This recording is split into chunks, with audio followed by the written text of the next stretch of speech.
যে ফতুয়া দিচ্ছেন আপনি, যে কাউকে দিক নির্দেশনা দিচ্ছেন শরীয়তি, আপনি হালাল হারামের কথা বলছেন, জায়েজ নাজায়েজের কথা বলছেন, সুন্নত বিদআতের কথা বলছেন, কোন একটা হুকুম লাগাচ্ছেন ব্যক্তি সম্পর্কে হোক, যদি শরীয়তি হুকুম হয়, তাহলে এই সবগুলি বিষয়ে ন্যায় নীতি অবলম্বন করতে হবে। আর ন্যায় তখনই প্রতিষ্ঠা হবে যখন হক দ্বারা ফয়সালা করবেন, হক দ্বারা হেদায়েত করবেন, দিক নির্দেশনা দেবেন। আয়াতটি সূরা আরাফের অত্যন্ত গুরুত্বপূর্ণ বিষয়। ফতোয়ার ক্ষেত্রে, বিচার করার ক্ষেত্রে, মানুষকে রাস্তা দেখাবার ক্ষেত্রে, ধর্মীয় রাস্তা দেখাচ্ছেন, বিপথে চালিত করবেন না, হক দ্বারা রাস্তা দেখাবেন, সত্য দিয়ে রাস্তা দেখাবেন, সত্য দ্বারা সিদ্ধান্ত দেবেন, সত্য দিয়ে, হক দিয়ে, কোরআন এবং হাদিস দিয়ে বিচার পরিচালনা করবেন, ফয়সালা করবেন। সে পারিবারিক ফয়সালা হোক, আর সামাজিক ফয়সালা হোক, আর রাষ্ট্রনীতিতে হোক, আর ফতুয়া দান হোক, আলেম সাহেবের ফতুয়া দান হোক, মুফতি সাহেবের ফতুয়া দেওয়া হোক, ইয়াহদুনা বিল হক ওয়া বিহি ইয়াদলুন, হক দিয়ে হেদায়েত করবে, গাইড করবে, আর হক দিয়েই সিদ্ধান্ত পেশ করবে। মহান আল্লাহ সূরা নাহলের আয়াত নম্বর 43-এ ইরশাদ করছেন, ওমা আরসালনা মিন ক্বাবলিকা ইল্লা রিজালান নূহি ইলাইহিম, হে নবী মুহাম্মদ সাল্লাল্লাহু আলাইহি ওয়াসাল্লাম, তোমার পূর্বে আমি যত রাসূলকে পাঠিয়েছি, যত রাসূলকে আমি পাঠিয়েছি তোমার পূর্বে, তারা ছিল ইল্লা রিজালান, তারা ছিল পুরুষ, শুধু মানুষ না। আল্লাহ অনাস বলেননি, মানুষের মধ্যে মহিলাও শামিল, নারী জাতীয় শামিল। আল্লাহ ইল্লা রিজালান, তারা পুরুষ লোক ছিল, পুরুষ মানুষ ছিল তারা, জিন ছিল না। জিনদের মধ্যে কোনো নবী রসুল পাঠায়নি, নারী জাতির মধ্যে কোন নবী রসুল পাঠায়নি। ইল্লা রিজালান, তারা পুরুষ ছিল যত নবী রসুল এসছে।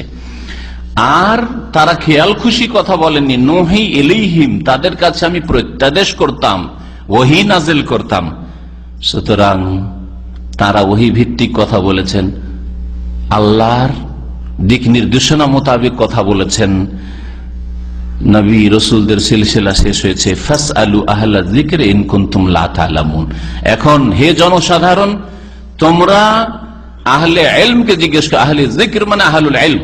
আল্লাহ পাক কোরআনে কারীমকে জিকির বলেছেন, রাসূলুল্লাহ সাল্লাল্লাহু আলাইহি ওয়াসাল্লামের হাদিস হচ্ছে উপদেশ, জিকির।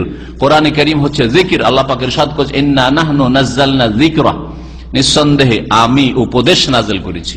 উপদেশ হচ্ছে আল কোরআনুল কারীম প্রথম, আর 2 নম্বরে উপদেশ হচ্ছে রাসূলুল্লাহ সাল্লাল্লাহু আলাইহি ওয়াসাল্লামের হাদিস, যা তিনি করেছেন, যা বলেছেন, যার অনুমতি দিয়েছেন, অনুমোদন দিয়েছেন, স্বীকৃতি দিয়েছেন, এগুলি সব হচ্ছে জিকির, উপদেশ।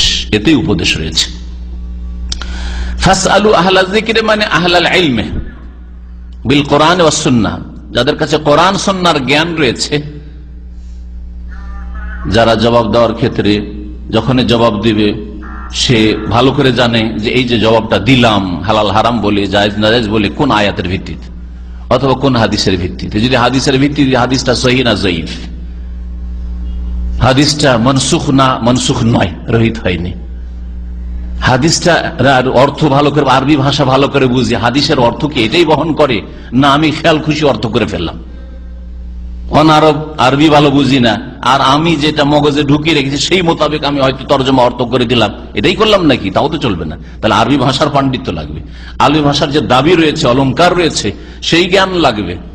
এবং এই হাদিস থেকে, এই আয়াত থেকে এই কথাটি যে বের হয়, এতটা ফিকহ লাগবে, জ্ঞান লাগবে, পাণ্ডিত্য লাগবে।